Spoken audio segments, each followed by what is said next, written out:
The circus is always an exciting place to be, with so many tents and wagons and wonderful animals. When little Dumbo was born, he had the biggest ears anyone ever saw.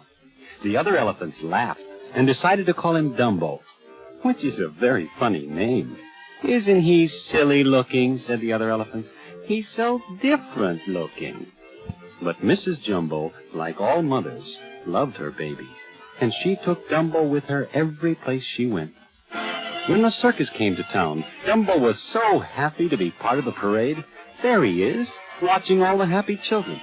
But when the children came to the circus, some of the naughty boys made fun of the way Dumbo looked. Mrs. Jumbo got so angry, she picked up one of the naughty boys and spanked him. Then the animal keepers came and shouted, "Put her in the prison car! She's dangerous!" Dumbo was all alone. Until one night, he met a little circus mouse called Timothy. Timothy was his first friend. "Sure you have big ears," said Timothy. "But so what? Who wants to look like everybody else?" "I'll teach you to jump off the springboard," said Timothy. "Then all the children will love you." "Whee!" said Dumbo. "It feels just like I'm flying."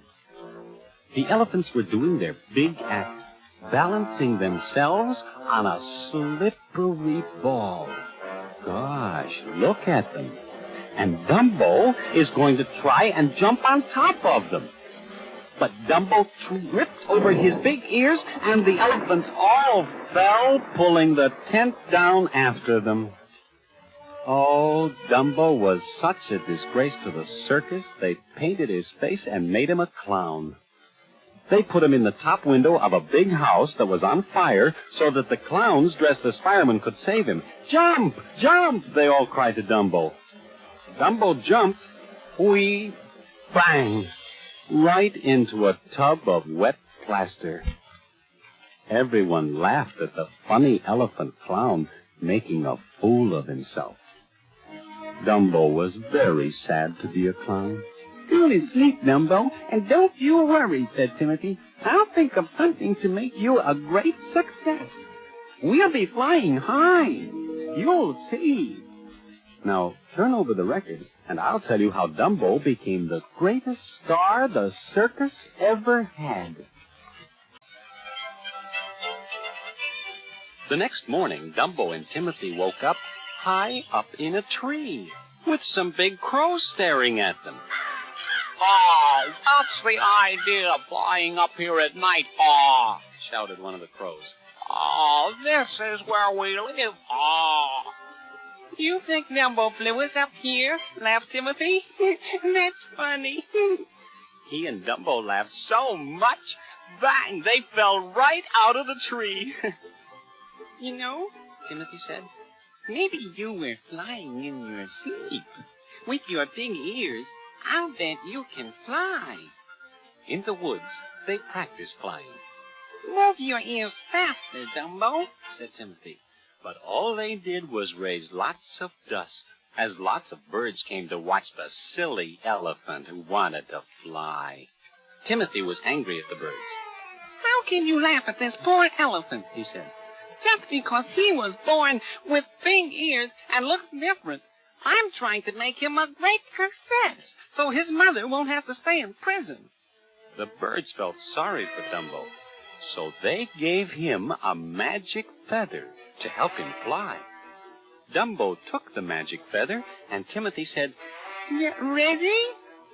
Go!" Dumbo moved his ears faster, and whee, up he went, higher, higher. He was really flying. "Now let's fly back to the circus," shouted Timothy. "But don't tell anyone you can fly until the right moment." They got back just in time for Dumbo to get ready for his jump into the tub of wet plaster. The clowns, dressed as firemen, looked up at Dumbo and shouted, "Jump! Jump!" Down Dumbo went, his ears moving faster and faster.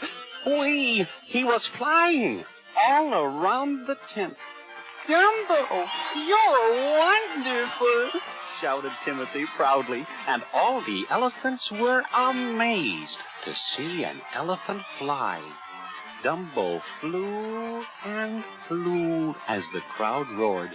When he saw his mother, who was out of prison, Dumbo flew right down and kissed her. Dumbo was the greatest star the circus ever had, so they named the circus after him. You see, said Timothy, it's not so bad looking different from other people, as long as you take advantage of being different. And Dumbo knew that Timothy was right.